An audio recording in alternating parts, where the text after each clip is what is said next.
There we Yay, go. award! Hello, welcome on the stage. Wow, nice, nice. What's up, guys? Karen, Jacob, Nick, what's up? Super I'm doing exciting. fantastic. I'm really excited of our first live in 2021 and something to learn new from you guys. Yeah, Likewise, What really about great. you?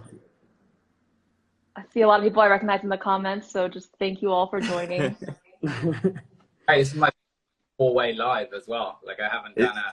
It's my first one too. Really? Oh, That's amazing. so blessed. Thank you then. That's amazing. So I want to say hey to everyone in the audience as well. I see we have 1,600 people, and I'm so excited. As Nick mentioned, we're doing a four-way interview. This is our new live rooms feature, and I think what we want to do is just have a casual conversation between some of my favorite creators.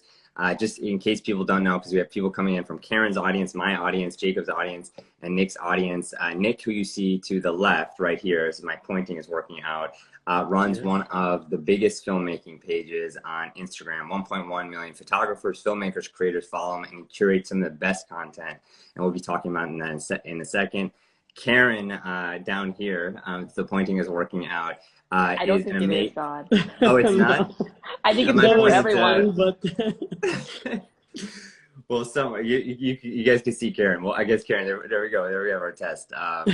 But Karen is an amazing creative director and creator, has over 500 million views, and puts out some of the most innovative stuff I've seen. She's worked with Beats. She's made content for us here at Instagram. And then we have Jacob, who's an amazing photographer, creative in his own right, over 1 million followers here, and just some of his has such a beautiful grid of photos, and I'm excited to get into behind the scenes. And if we haven't met yet, my name is John. I work at Instagram on the marketing team, have been here for 2.5 years, and I'm just excited to be with creators that I admire and get the behind the scenes, because I feel like not too often do people talk about that, and we could really have a great conversation here. And then also, as a special treat, just speaking about creators, I was mentioning this to Karen and Nick. Jacob, I don't know if you saw it, came in last minute, but we'll have an artist draw everything that we say during this session. And we'll bring him in at the end, and there'll be a nice visual for all of this for everyone to see and share out after. So a little spontaneity and surprise there. That's awesome. wow. Yeah, so it should be fun. His name is Ben Fellis, and he's watching here. So thank you, and shout out to Ben from Hi, Germany, Ben. going international with this. Cool. So as everyone can see, we have 4 people. This is live rooms. We're testing it out. And I thought we just dive in with questions, because we're going to cover so many things about, like, what goes behind the scenes of a collaboration, the creative process that Nick, Karen, and Jacob go through, and just really thinking about, like, what kind of camera gear do they use that they can't live without. So the first topic I want to get into is collabs. And I think it's interesting because on one hand, Nick runs one of the biggest community pages, and Karen and Jacob have been featured on many community pages that curate their work to help them grow. So my first question is for Karen and for Jacob, which is, what's been like the biggest benefit of being featured, or one of the biggest like breakthroughs you've had by being featured by a community page? And how does one exactly go about getting featured once you have your work? Like, are you DMing them? Are you reaching out to them? Tell us about that, like, relationship of how they can help you grow, because I think not a lot of people may know. And how do you go about reaching out to a community page? And then Nick, I want to get to you and talk about the other side of it. But Karen and Jacob, I want to hear from you first.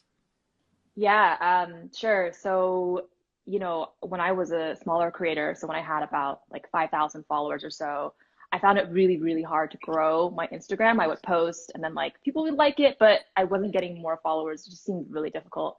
And then I started discovering that really the best way for me to grow from when I was smaller, like 5,000 and up, was to get these filmmaking pages to repost my work. And the reason I've been able to grow from 5,000 about a year and a half ago to 400,000 plus today is because there's a huge filmmaking community on Instagram. And so the way you can get plugged into that is actually to get reposted on filmmaking pages like FILMMKRS. FILMMKRS is like probably the biggest one on Instagram.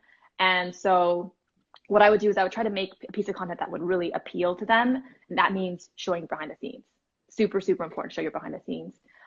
Get a piece of content that performs super well. And then I would actually DM and email all these filmmaking repost pages. And so I would basically just look for like, what are all these filmmaking repost pages? There's maybe like probably about a dozen major ones, this filmmakers page being like one of the biggest. And it can be easy to get lost in DMs. I'm sure like Nick can talk more to that. So I will actually try to email them a lot of times because I think they get fewer emails. And I try to make like the subject line as catchy as possible. I'll even like create a GIF of my video and put it in the email. So like when they open it, they see it. And I will also like hashtag my Instagram post their hashtags to hope that it pops up. But it's really like, you know, I have made videos before where I have reached out to 300 reporters, or like, you know, I will do a ton of outreach. So I think like for a lot of creators, the growth doesn't just happen magically. And for me, it hasn't happened magically. It's been like so much outreach to these repost pages to get it to happen. But yeah, I'm really curious, Jacob, what your experience has been. Yeah, thanks. Great to be on here. You definitely do more than I do. That's no doubt. More than most page. That's incredible. I think, I mean, back in the day when I was starting out, I've been on Instagram for a long while now, close to 6 or 7 years. One of the biggest pages when I was starting was Beautiful Destinations, a company that I ended up working for years. And for me, in especially like the travel space, there's a lot of very, very beautiful travel pages full of amazing content. Something that I always found was very, very important for me when trying to get featured on any of these pages was diversity of content. I think like I would look at the stuff that's done well for me, and I wouldn't always necessarily reach out the moment I posted something. I think a lot of the content that would be shared for me on other pages was actually content a week old, when you could see the results of how it did. It's like, cool, that one actually performed double as well as that one, or 10 times as well as that one. So it's like, I want to go and show that. And that's the type of content that a lot of these travel pages would pick. And it was a very similar case of, you know, going out, DMing these pages and try and get there. A lot of them have email addresses in. I have an entire method to find client email addresses that I use on when I'm reaching out to brands for work, which I kind of implement some of that to kind of, you know, find the right email addresses to speak to these people. But I think it's definitely one of those things not to get discouraged by, because it's the same as when you're doing brand outreach being a freelancer. It's like, if you're going with a cold email with just saying, hey, can you promote this piece of content, or can you share this piece of content, or can I work with you to do this? You're most, like, I'd say 9 times out of 10, you're not going to get a response. And that's totally normal. And it feels totally off-putting. And you're like, oh, this is pointless. Why am I doing this? Then you get one back and you're like, boom, cool. That's got me in the right place. It's got me a foot in the door to then build that relationship. So yeah, the feature side of things is a really interesting one. Unfortunately, when you grow that starts to snowball. And if you have one on one page, then the next time you post a few weeks later, content that's done well, they want to post it again. It's just nurturing those relationships, I think. And however you can get your foot in the door at the start. The hashtags, again, is another brilliant one. You know, it's such a, you know, it's a very well used method now. Everyone uses it, but it's still super important. And I know a lot of pages that run through their hashtags to find content to post. So highly recommended there. And then, like I said, just nurturing relationships as soon as you get them to make sure that everyone's like, you know, stoked and feeling good. And you can reach out to them anytime saying, hey, I've got this new cool piece of content coming out, or this is a project I'm doing, or this is something that did really well for me last week. What do you guys think of posting it? That's awesome. That's awesome. I'm seeing all the hearts come in as you guys are just dropping all the knowledge, which is amazing. And just to clarify, you guys both mentioned something similar, following hashtags. So let's say you want to get on Nick's radar. He runs Filmmakers, as folks know or don't know, who are just coming in 1.1 million followers. Are you following a hashtag Filmmakers like he spells it in his account, or like what are those hashtags that you're following or looking at that maybe only the community page is looking at? Yeah, I think it's a mixture of things. I think I follow definitely a few hashtags from the pages, like Destinations, for example. Some of them obviously have tens of millions of tags in them, but if your content's doing well and it's performing well from when you post it, you're going to be sitting in that top few on there, which is really helpful for even just visibility of your work as well. So it's definitely important to keep an eye on what tags are trending, what pages are growing. Obviously, you want to go onto a page that's growing, that's got good engagement. Because if they've got, you know, a massive following, but they're getting 2,000, 1,000 likes, like, you can tell it's not, you know, the sort of page that's really going to propel your work and your growth. So it's keeping a tab on all of those things, and picking the hashtags that reflect those sort of pages and just keeping tabs on them, really. That makes sense. Nick, on the other side of the table, you're seeing like creators like Karen and Jacob like make these posts, show up on your hashtag page. What is the difference in their content and their message if they're reaching out that leads you to say, you know what, this is somebody I want to feature on your page versus not? I would definitely say the quality of the content, right? Because there must be something different that you see on a daily basis on Instagram. For example, if there's something that people can draw value from, if, I don't know, just for make an example, maybe Karen has a BTS or something that people can learn from and content like that. Or either without any kind of BTS, there's something really unique and like high quality that doesn't show up every day. This is the content that is working for, because if you think, if people want to learn something from FILMMKRS page or any other page, they're going there and they just are looking for inspiration, if any kind of inspiration, right? So this is mainly one important key. I mean, the second important, yep. Yeah, then the second thing, I think it's building a relationship with people or either with the pages, because at the end of the day, they're human behind those pages. So building a relationship, and at the end of the day, usually I say we, but usually we go for searching content, you know, because many small pages, we don't see them, we don't see DMs, we don't see on hashtags because they're little, so they don't get to see on social media.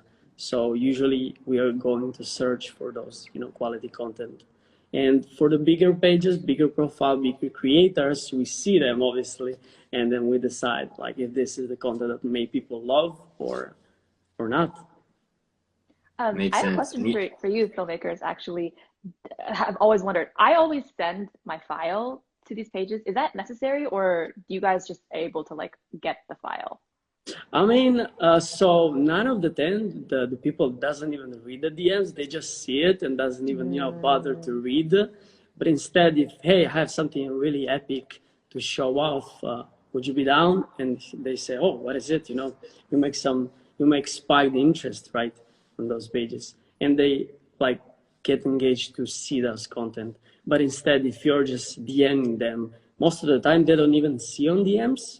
But if they see it, they don't have time to, you know, have a look and just explore.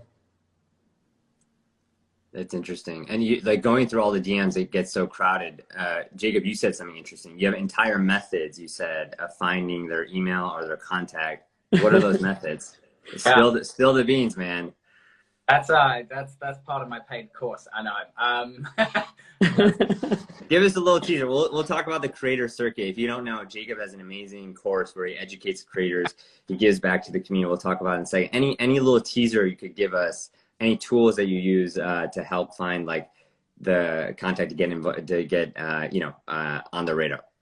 Yeah, I think I use that definitely more so for, you know, actually reaching out to brands with project ideas and stuff. You know, for me, I'm fortunate to get a lot of inbound work, and that's like just with the following and with kind of like a name within the industry, it definitely helps. But like, you know, you still need to be on outreach and reaching out to brands, regardless of the size that you are on in the social space, and putting your work out there to get new jobs. For me, I've got a few different methods. There's a couple of different plugins for like Chrome and stuff. I think like it's a weird one. You like look at email addresses and you look at someone like Nike or Apple, like they're going to be harder to target with just finding their email for them to reach out to you.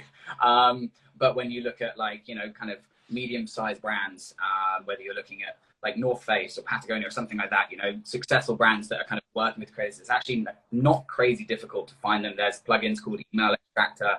You can find people on LinkedIn through Sales Navigator, cross-reference them with this plugin called Email Extractor, and various different methods like that, thinking about the way that names are organized, whether you have like first name with a dot, and then last name, and then like there's basically 10 different combinations, which most companies use for their emails. And if you're really going down a rabbit hole with it, you can basically spreadsheet that whole thing out and list out all the emails, and then whichever one doesn't get bounced back when you know the person's name from LinkedIn, because pretty much everyone, you know, within a senior role at any of these companies has their LinkedIn kept up to date. So you really know where they are and what they're doing, whether it's like the VP of marketing or whether it's, you know, the social media manager. It's like they're keeping their stuff up to date. So you know that person is working at this company, and you can kind of just pull the two together and work out which email doesn't get bounced back. So it's a bit of a method, but I have had success with it. And I know people that have also had success with it because, you know, you want to get your work in front of the right people, and trying to like go up the food chain, get there, you might get stopped along the way. If you can get straight into someone's inbox with a really compelling pitch and an idea, then I think that's really, really a great way of, you know, getting ahead of a lot of people that are kind of saying, hey, I'd love to work for you, which is like, cool. They don't really care. Yeah. I can. Then yeah, sorry, go ahead. No, I was just going to share like a few really basic tips for people who may be less tech savvy. But basically, when you go to a large filmmaking page, go to the email button instead of their DM. Go to the email button. Most of them have it. Go to their bio. A lot of them say the name of the human being who's running the account. Go follow that person, like Nick. Go follow his personal account. Start commenting on his personal account. That's how you can actually get noticed by the human behind it. And then when you email them with the subject line describing what your video is. So, you know, you're showing that you respect their time. So those are just like a few lower hanging fruit to help you get noticed, because it is very hard to get noticed in DMs. That's brilliant, Karen. So yeah, hitting the email button, not the DM button, going to their personal account, using the personal name, not their overall a community page. Also, Nick mentioned something interesting that he was like, BTS content works well. And I know you've like shared different types of content with different community pages. What type of content do you find when you're packaging up like what you share with these pages works best in terms of them featuring you and ultimately the growth that you get from being by being put on that page? I can't emphasize enough how important it is to show behind the scenes. So like when I was a small creator, had about 5,000 followers, I was putting out very similar content, but no BTS. Nothing was spreading, nothing was going viral. I wasn't gaining followers. It was pretty stagnant. And then I was writing the behind the scenes in the caption. So I would like in the caption write like, this is how I got the shot, and I would explain it. Okay. And then I started actually going to the trouble of filming the behind the scenes. It's extra work. You got to set up another tripod. You got to do additional editing. It's extra work to do. But once I started doing that, that was like a switch that flipped. All of a sudden, my video started performing better on hashtags. All of a sudden, filmmaking pages started reposting it because I'm delivering value. If you think about it, like it's not just a finished shot. It's not just a pretty thing. It's actually something people can learn from. And the biggest thing you can do to really grow your account is to try to be useful. At least that's my strategy. Totally. Yeah. And if you guys haven't seen, like Karen has so many good videos, but some of my favorites are the low budget filmmaking where she shows you how to make some of these shots, like from The Matrix, like literally in an office chair and being outside. And then she posted this one 2-3 days ago that shows you how to make drone shots without a drone. And if that sounds crazy, just check out her profile and you'll see how she does it with a fish line, with a kite. It's fascinating. By the way, I want to say, if you guys want to follow anybody here, check out the little downward arrow on the top there. If you hit that, you'll be able to see Jacob, Karen, and Nick's filmmakers profile, and you can just hit the follow button easily. That was something new that we added with live rooms that I just want to call out as we're trying out this feature. Okay, the next thing I want to talk about on this note of collabs before we go to creative process is, I think once the work is out there, there's a certain like collab etiquette that Nick, you follow so well that helps like creators like, you know, actually get growth from the post. And Karen, I know you're like really good about making sure that anybody you collaborate with, you know, really thinks about the caption, the photo tagging. So I wanted to ask you, and then I'm curious to hear from Nick and Jacob. What, like, is it the caption and having you in the bottom that matters? Is it the photo tag? Like, take us through the piece of content, like the relationship, the outreach. It went well. We went through that whole process. Right. Now the post has been put out. What is the proper, you know? Yeah. So this is super interesting because I've gotten reposted on pages and that video might get like several 100,000 views and it might result in like 50 followers, like very few followers. And then I've had posts that maybe get only 50,000 views. And then I might get like 1,000 followers from that. So why is there a difference? Mm-hmm. The biggest thing is how did that page tag you in the caption? Okay. Mm-hmm. If they do that photo tag thing, no one's going to see you. I hate it when they only do the photo tag. If they tag you in the caption, that's great. But if they tag you in the caption in the third line or below, no one's going to see it.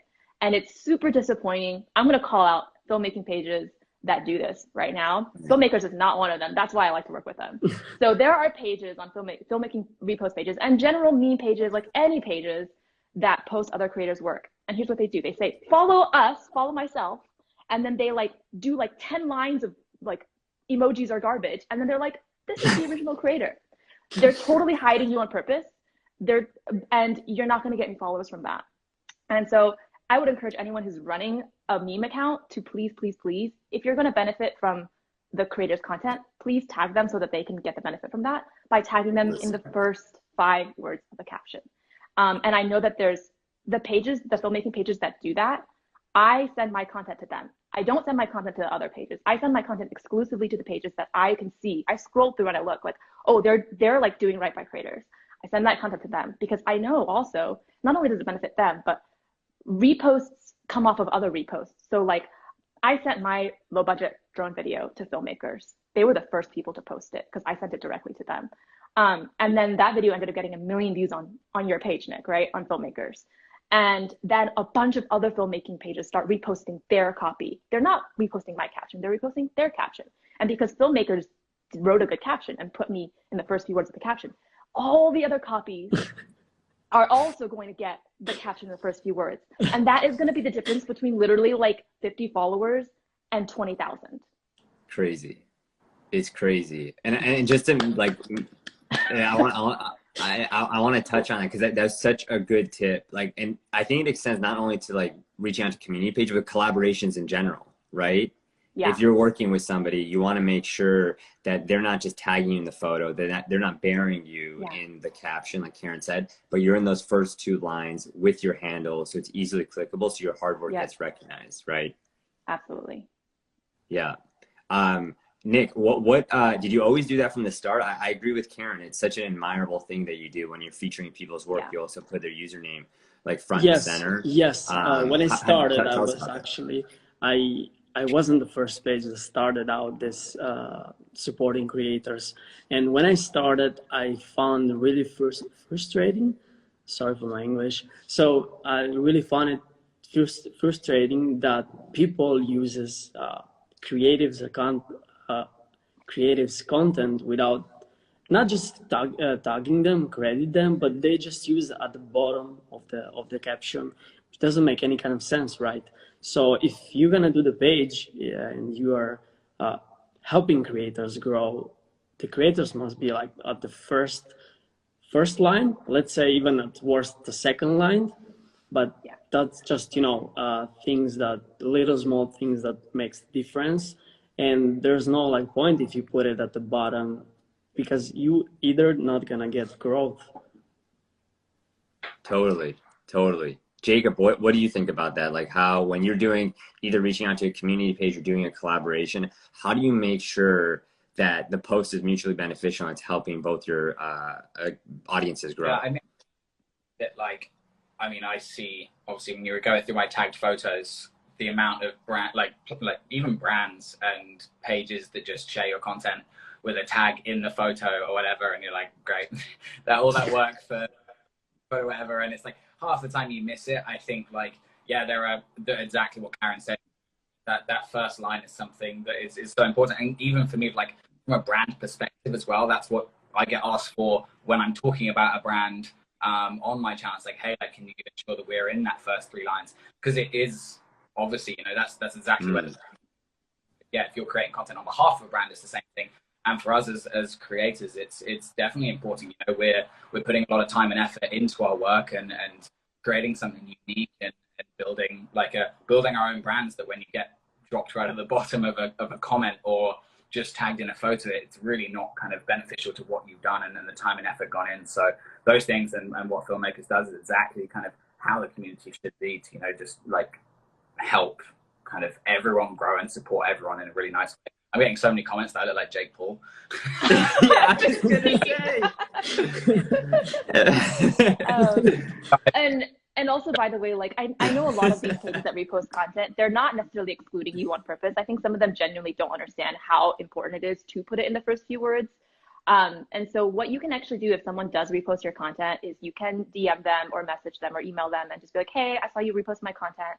Would it be possible to move my tag up to the first line or two or the first few words, it would make a huge difference for me in terms of followers, if possible. And you just ask nicely. And I do that all the time. And 9 times out of 10, they're like, oh yeah, sure, let me just edit it for you. You know, it's oftentimes not malicious. There's still education that needs to be done around it. Yes. 100%. Yeah, I could not agree with you more, Karen. Like, people just don't realize that. They just don't like, know, yeah.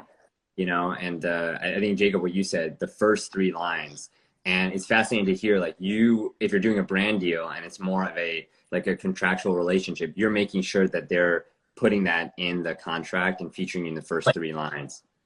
For me to then sign and say, yeah, like, if I'm required to do X number of posts or whatever, it's like part of their requirement is like, hey, we need to be in those first 3 lines, because they also see the differences when someone tags them at the bottom with the brand hashtag, and they're like down after a long caption. It's like that doesn't really actually show results for them if their goal is growth and engagement, you know? Yeah, it's amazing. That's amazing. And again, kudos to you, Nick, for doing it. And I think that's why you've been able to grow such a well-respected and just like admirable communities, because you take care of the people whose work you're showcasing. And it's amazing, man. Thank you. Thank you, I find Nick. that this is something really, those things, the small things that you have to, you know, take care of. And it's funny because I also fight with so many pages asking, hey, can you create this creators and stuff like that, wow. Which I get so much hate, but at the end of the day, it's worth, you know, because at the end of the day, I build a relationship with people, creators that I can even learn from, you know. Yeah, but you're also building and curating a community around you that fits the values of what you want to share and build, and like exactly. brands along the way and other pages along the way, which is awesome. It's amazing. Exactly. And I just want to add one last thing is that whatever you post the content, you just need to get it as much as human possible, because at the end of the day, the people that is behind the screen and the phone are the humans, right? People. So like if you are making it personal, showing out your personality or what are you good at, I think that's the most important thing that people are gonna admire you besides your artwork, which is amazing. Could be amazing or not. Totally. Beautifully said. I want to go to the next topic and talk about creative process, but I see people joining in. Just to recap, like, I love how tactical like Karen, Jacob, and Nick have been getting. If you're doing a collaboration or somebody has reposted your work, make sure that they're putting in the top 3 lines. And don't be afraid to DM them, as Karen said. Like, you know, that goes a long way to helping your growth.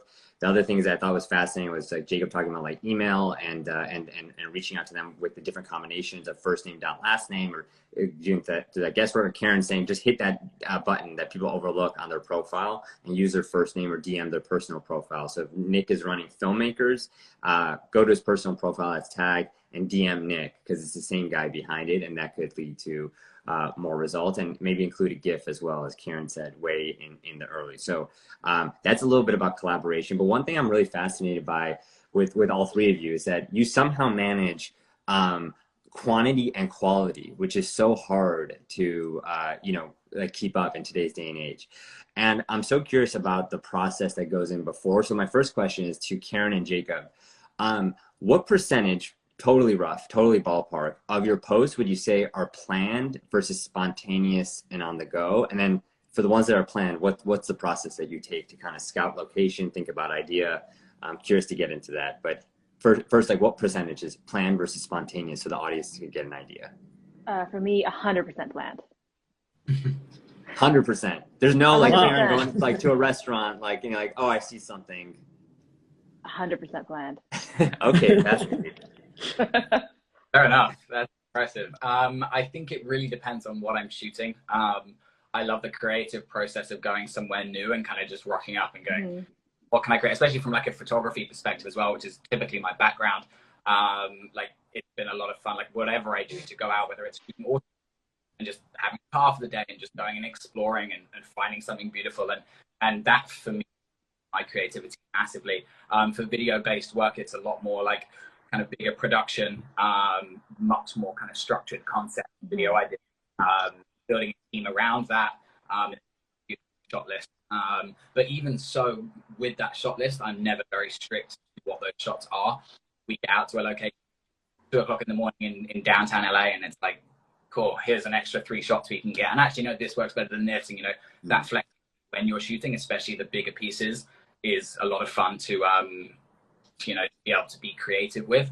So I would say probably percentage wise, probably like 60-40, 60 in the favor of like just going out and creating with a rough kind of like much more structured.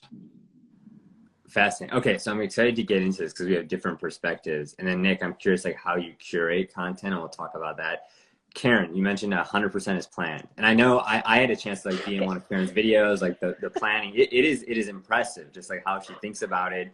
Like we were spending hours just getting this like hyperlapse, like moving back shot. That was so much fun. I'm curious, Karen, can you break down like you mentioned it's 100% preparation. What is the preparation from idea to filming?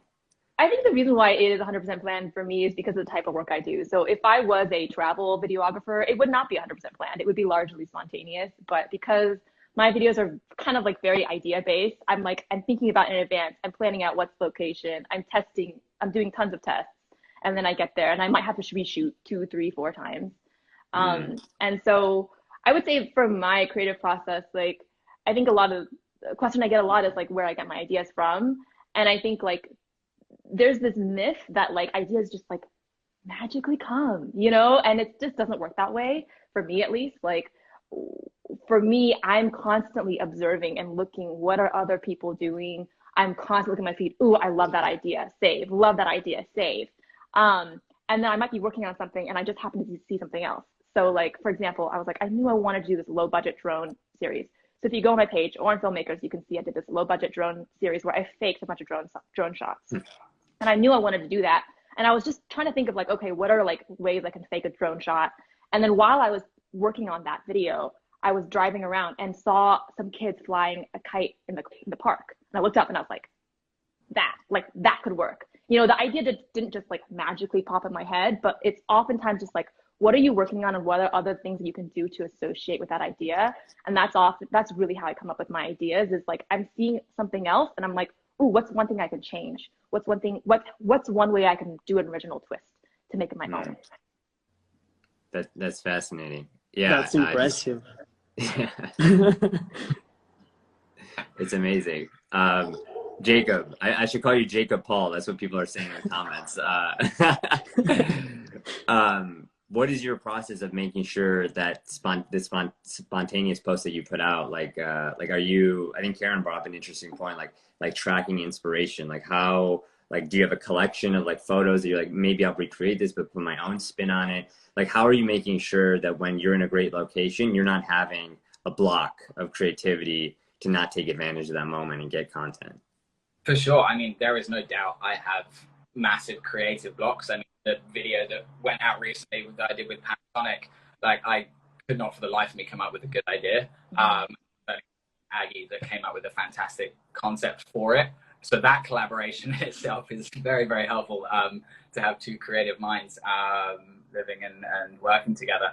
But other times, you know, when I'm out in a location, I kind of have a process that I go through, whether I'm shooting and I'm ensuring, for me, the way that I get diversity in content is lenses. That's a big thing that I love to do when I'm in any location, is to pick up a different lens, a different focal length, think about what I'm doing with that and how it differentiates from shooting something telephoto, for example, to super wide, and all the different things that I kind of rattle through that every time I go out on a shoot.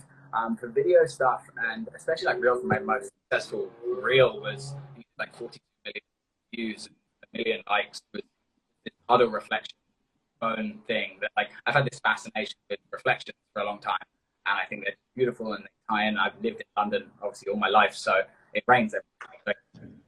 Great to shoot.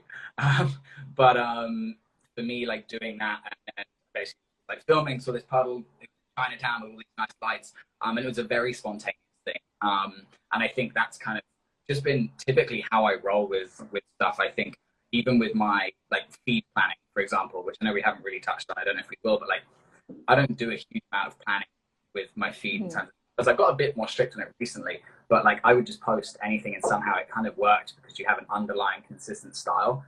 So it's definitely like a more of a spontaneous process. But for me, from like a filming angle, it's just going to be the equipment I'm using, I guess. Because if I'm in one location for 30 minutes, I want to ensure that I get my drone out for a little bit. I get different lenses out. Like I do a lot of different things to walk away with a load of different content instead of just one angle from like that kind of perspective. Got it. Got it. And I hear somebody say, like, what are they talking about? Like coming in here, if you're just joining in, we are talking about like creative process. We're talking about like the behind the scenes, what goes into, Karen's work as a creative director, having over 500 million views, working with, the likes of Beats, Instagram, Puma, what goes into like Jacob's work, having a community of over 1 million people following him, and being an educator in his own right for many creators through the creator circuit, which we'll talk about, and what goes into Nick's work as a community leader and curator on FILMMKRS with 1.1 million followers. And it's fascinating to hear, Karen and Jacob, your process behind the scenes. And I want to ask, like, Nick, what does it look like as a curator, right? How are you finding the posts that you put out on your page? Are you following hashtags on the other end? Like, is it relationships where people come to you and that's pretty well built out? Like, how are you, like, because you find such good content, like, what is that process of like planning out your week and making sure that you are able to put out stuff that continues to resonate like it has? I would say I never sleep searching for content. No, but tell us, what do you do in those waking hours? I mean, maybe that's no, I will start saying that I don't have any kind of background marketing. I will just learn by doing things. So when I started, I used to, search everything that it sounds to me, to my eyes, interesting and really, learning that you can learn from. So this is the value you basically get from. And then by the time, 3 years fast forward, I learned the organization, having, the research to write the research. I would say 8 of the time, I don't post content that people share with me just because I already found content and maybe put it on the list, waiting list for the future if it comes. But you're much more proactive in trying to find content. Exactly. Like 8 of the time, 9 of the time, I'm searching for the content. There's a lot of ways to search. You can get on Explore, you can get through building relationship with people, and then you can through hashtags. Usually big hashtag doesn't really work at all because the competition is such a huge, and you as a small creator, you're competing with such a big creators that even if the content is not better than you are still going down because of the high numbers. So my suggestion in this case is just use small, low hashtags, like slow numbers. And then from that is the most useful way to, get exposed. But getting back to my, what I was telling is usually not usually, but often I'm searching for the content and with the relationship built with the creators. Also, the funny thing is most of the time the creators that I build the relationship, they send me the content for someone who's talented, and then there's just, this, how would you say, another relationship created with another people that you doesn't even know. And then the crazy thing, due to this things of COVID, you cannot move, but I used to do, get in contact with some creators and actually go to see him in person and learn from him, or either making some kind of collaboration, just, trying to make it as human as possible.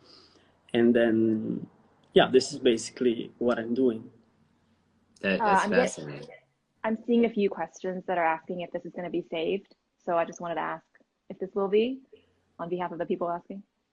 Yeah, Nick mentioned he's going to save it and post it up. So okay, great question, Karen. Yeah, it'll be sure to be saved. And for people just joining in, we also have Benjamin Fellis, another amazing illustrator and creator who's drawing some of the takeaways. So if you guys stick around to the end, the next 10 minutes or so, we'll give you a special link that you could go and check out the photo, and we'll reshare it after. But great question, Karen. And thank you whoever asked in the audience. It will be saved. Yes, I'm actually planning to save this live, and then you just re-edit it, make it just watchable, and put it on maybe YouTube. So if you guys don't follow us on YouTube, just click subscribe. Yeah, and I'll also we have a save to IGTV feature as well that hopefully makes it easy, because we saw a lot of people that are trying to save these lives and put them up on Instagram afterwards. So one way or another, we'll get it to the folks in the audience. And it's interesting to hear, Nick, that you basically confirmed the things that Karen and Jacob mentioned before, that one, it's hard to get through. Like you look at like 10 to 20% of posts are ones that you actually like listen to versus the ones that you go after. So people have to be extra good with their pitch. And then the other thing is you know, the process of going after smaller hashtags. Like I think Karen and Jacob mentioned, like putting in the hashtag of that page as opposed to a big hashtag where things may get drawn out. So that's interesting to hear. Another question I have is, like, I think so many, like all three of you guys are such good educators. Like Jacob, you have the creator circuit. Karen, you do like teaching like through Adobe. You do these amazing tutorials. Nick, you share so much like great work that shows the behind the scenes. And if I had to rewind it back, like you guys are you know, have gotten traction. You guys have bigger communities now. Take me back to the days when you had around 10,000 followers. Your community was much smaller, which, by the way, for Karen was like what, a year and a half ago. Like it's been an amazing growth. Like so it's totally possible. What do you wish you knew then that you know now? Or what are some of the things that resonate the most when you're teaching through the creator circuit or through Adobe or through the page that you're like, that is like a nugget or like a tactic that like seems to resonate now that I wish I knew? Maybe Karen, we'll start with you. Yeah, what I wish I knew is that just because your account isn't growing, just because your videos aren't getting views, doesn't mean your content isn't amazing and isn't great. And you might see stuff out there that you feel like it's not maybe as objectively good and it's blowing up. And I would just say, don't get discouraged by that. And you know, for me, I had an account that was like 5,000 followers, 10,000 followers. And then I had a mega viral video that kind of overnight, like over the course of a week, I gained over 100,000 followers. And so all of a sudden I went from a small account to like a pretty sizable account, posting the exact same content that I had been. And now all of a sudden all my videos that had 10,000 views, all of a sudden had like 100,000, 200,000, the exact same videos. And so I will just say, like, don't get discouraged if your videos aren't taking off. The algorithms are tough to crack. I have done a ton of work, outreach to make that happen. I still do. I still get frustrated when things don't grow the way I hoped to. It is easier now with Reels, but overall, there's never been so many video creators. There's never been so much competition. And so I would say, don't feel discouraged in the quality of your own work just because the numbers aren't meeting your expectations. Absolutely. And Karen, was that collab that changed things overnight? The one where like 9gag featured the low budget yeah, video? So the one that blew up was I took like 5 of my top performing videos, I edited them together, and I put them under a really like catchy headline and theme. It's called Low Budget Filmmaking. And I actually had this idea because in one of my videos, I saw a comment from someone that was like, this is some low budget shit. I was like, oh my God, that's the headline. That's what it is. So then I cleaned it up and I was like, this is low budget filmmaking. And I made this compilation video and it blew up. It did really well on Instagram. I submitted it to Reddit, which Reddit is like, it's a scary place. I don't love it. But if you can get something to like trend on the front page of Reddit, then it's a lot easier to get large pages to repost. So then you can like DM or email 9gag and be like, subject line was #1 on Reddit, you know, and they'll pay attention to that because they get so many emails. But if they get a message that says this is #1 on Reddit, they'll look at that. And so then they reposted it because it did so well on Reddit. That repost, that single repost, because they tagged me well in the caption, gained me over 50,000 followers. I think maybe closer to 80,000. I've never had another video do that like that before. So that was like a one-time deal. It was a crazy event that like, I don't know if I can even replicate again. But that's how that happened. But don't expect that. It is possible, but like, I don't even think I could replicate it again. Yeah, it's incredible, Karen. An amazing, like it comes from unique content and being consistent. I saw the comment from Eric. Yeah. But like consistency is what I was going to say. And what you said about not getting discouraged, like if you're getting discouraged in this type of content, trying something new and then changing to here and doing this, like that's going to be an even longer process. Whereas sticking with what you know and building that, and yeah, definitely experimenting, but trying to keep it like body of work with like somewhat consistent messaging, and putting that time at it. I think something that like gets missed.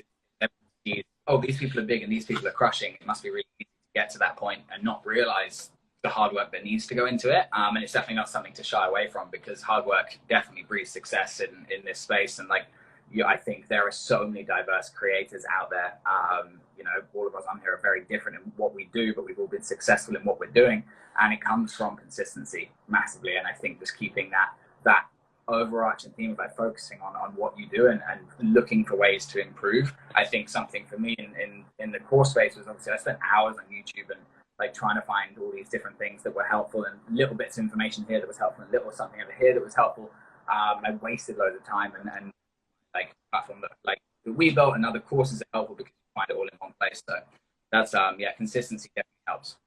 Yeah, so you talk about consistency, and I just want to say, like, I had a really hard time finding motivation to be consistent for a really long time. And I will say, like, if your goal is to gain followers, it is very hard to stay motivated because it's a roller coaster, it's up and down, and it doesn't necessarily correlate to the quality of your work in terms of number of views. So hopefully, like, your goal for putting content out there is just something else that you can control better. So my goal was, well, yes, I wanted to grow followers, and I was like very actively working towards that. But what I was telling myself every day was like, did I learn something? Like, my goal is to learn. My goal is to level up my videos. Is my video today better than the one I posted 3 weeks ago? Did I learn some sort of skill? Because I can control that. And so I can put out a video and be like, okay, didn't go viral, didn't get that many views, didn't get that many followers, but like I learned something, I'm still growing. And that kept me going because I know if I was just like caring about followers alone, I don't think I would have been able to keep going and keep consistent.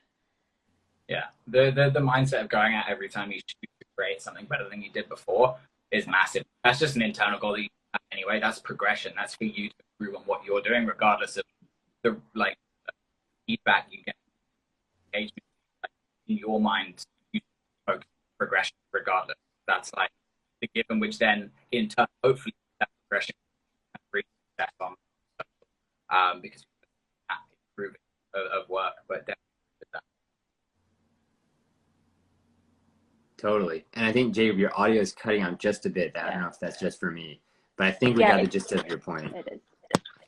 I'll hold my phone. You're good. And I love how, Jacob, on the creator circuit, like, you make your lessons bite size. So for folks who haven't checked it out, like it's really like takes out all the fluff and gets into the tactics that I think is so awesome. And Karen, I couldn't agree with you more. If you care too much about input, your outputs, your inputs will suffer, right? Yeah. All those things you could control, like your energy, your time, your creative space, your mental health, like those things, like you got to enjoy the process. And then the output, like you said, it's just fascinating to see your growth and the fact that it sounds like a lot of the same energy, but now you have a bigger audience that can appreciate all the hard work that's being put into it. Yeah. That's beautiful. Nick, I want to hear from your side, and we'll do a rapid fire and we'll end here. Nick, what advice would you have for like community or curation pages if they were starting out, and what were you thinking that around like 10,000 followers that you wish you knew that you obviously now know in at today's day and age? Yes, so the reason I've actually pinned out Eric's comment, it's because I see myself 100% into what he said. Basically, there's a lot of fun story when I started out. The first year of working, building the community was obviously started with the passion for sharing each other content and learn from. But the funny thing is that this consistency that I had, and I never stopped, allows me to grow so much faster. Because I remember the first year of having a community, I was like under 100,000 followers, and then but I never skipped a day of posting in 3 years.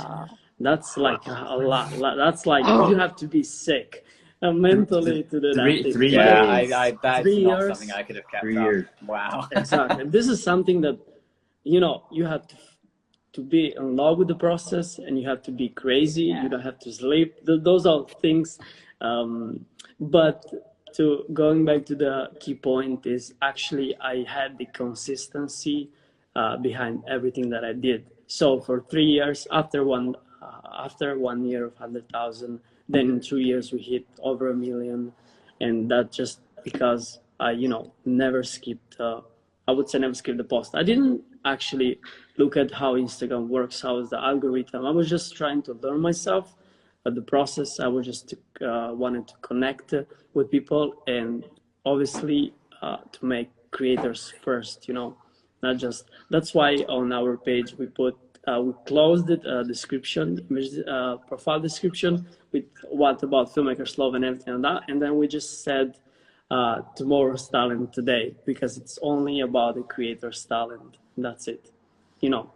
And It's this a brilliant is message why, that you guys have, for sure. I think it's really cool. It's and a this is actually like, you know, hard work, consistency first, and third value. And as Karen said, and Jacob, never get down by, you know, by the result that you're not receiving, because I would have stopped 1 year of 100,000. That was just so little. I could have got discouraged, but I just did it not for a purpose of having, I don't know, making money and stuff like that. I was just doing it because I loved it. So I kept it doing that regardless the output. And this is what got me into. That's incredible. That's absolutely incredible. Also, it's amazing the international audiences that you guys have all built. I'm just seeing like different flags from different countries, like Jacob's fans from Pakistan, Karen's fans from India. Drop your Nick's flag from... in the comments right now. Yeah, drop your flag. Yeah, your flag. Yeah, exactly. Look at that, Syria in the house, getting a lot of love for Karen, a lot of the hearts. That's amazing to hear, Nick. Just the consistency, and I'm glad you pinned that comment, because it can't be stated enough. And being able to like have that is just you know, the reason why you know, you've been able to build a page, and it's cool to hear the behind the scenes. Let's do rapid fire, and then we'll end. What's one piece of gear and what's one app or tool that has made your life significantly easier as a creator? Karen, do you want to start? I mainly shoot with my iPhone. That's interesting. iPhone, okay, got it. But Insta360, not like I also shoot a lot with my Insta360. That's right. I was gonna say, yeah, you crush it with that. Jacob, what about you? I mean, I have to go with my 1DX Mark II. I've always been a Canon guy, but like my camera has got me to where I am today. So gotta shout out my camera and apps and stuff like that. I mean, I have to plug Creator Circuit for new people, but for me, any like editing apps, to be honest, like I love like VSCO and stuff like that. If you're just looking for high quality story content with like some nice vibes and good, you know, consistent filters, it's an awesome app. Cool. Nick, what about you? So I would say I am 100% gear nerd, because I love gear, and I literally tried every camera that exists in the market, but I ended up using the most my iPhone. That's just it. That's amazing. And a quick note on iPhone, yeah. like I think I used to feel like that wasn't enough, but I have tested this many times. And if you're looking for like something to perform really well, oftentimes if you shoot the same thing on a really nice camera versus an iPhone, the iPhone version will oftentimes perform better. That doesn't mean it's better. It just means that it's more social media friendly. That's the culture these days. And plus, it's super easy and fast to get out and just shoot, you know, whatever feels cool. And then you don't miss the shot. From the other side, you have the camera, you have to plan, shoot, keep the maintenance and stuff like that. So it's... carry heavy backpacks up mountains. Exactly. Yeah. That's amazing. I love just like the different perspectives of like low production, but still high engagement, and high production and high engagement with what you're talking about, Jacob. So that's fascinating. There's so much great advice that's been given. I've seen the hearts just going crazy throughout. For those asking, we'll save it. Nick is going to take care of that, and hopefully you'll be able to check it out. I just see from Benjamin Fellis, who has been our illustrator, has been drawing this entire conversation live. He just said the picture is ready. So I've asked him to drop the link. Yeah. He's just going to basically put like a photo of Jake Paul on my face.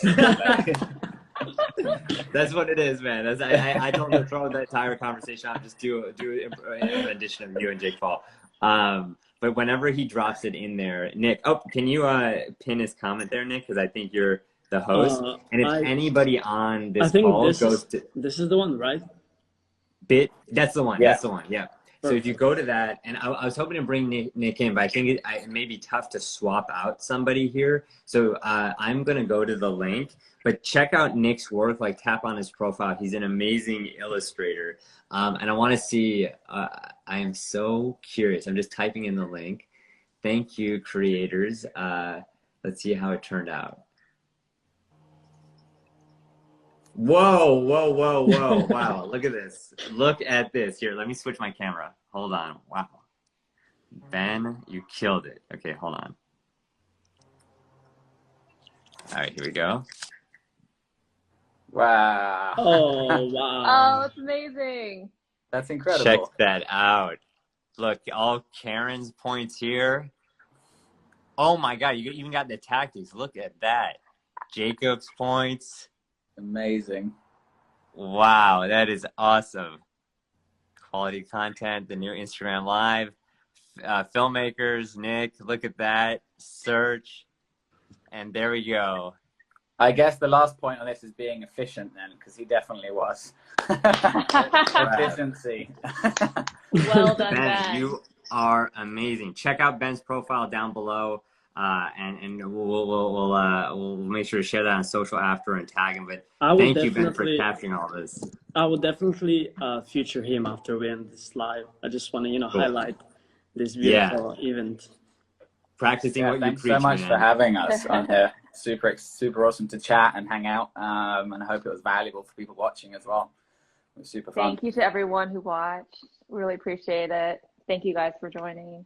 Thank you guys. Thank you for being so generous with your time and your knowledge. And Nick, I think that's a perfect way to end. You're practicing what you preach, like showcasing more creators and putting Nick's work out there. So thank you guys. Thank you for just sharing your journey. I think so often people don't see the behind the scenes that help people get ahead. So it's really beautiful here to hear that and just to get to know you all a little bit better. And Jacob, to meet you. I know Nick has spoken so highly of you, so it's great to have you on the call and hear about more for sure. For sure. So I think that's it. If there's no other closing words, if you guys have anything else to say, otherwise, looking forward to seeing this up once, Nick, you have a chance to share it. And thank you, everyone from all around the world for tuning in. Really, this it's a great way to start the day or end the day if you're. Yeah, it's late here. Yeah. But yeah, anyways, I just want to thank you, everybody who's watched our live. You guys. Thanks to you, you guys made my kind of dream come true. And also, I wanted to thank you guys, Jacob, Karen, and John, for just having, giving your time and just, learning something new from you guys. So. Thank you so much, guys. Thank Great you. to meet you all. Thank you, everyone, for watching. Thank you, guys. See you. Bye-bye. See you soon. Bye, guys.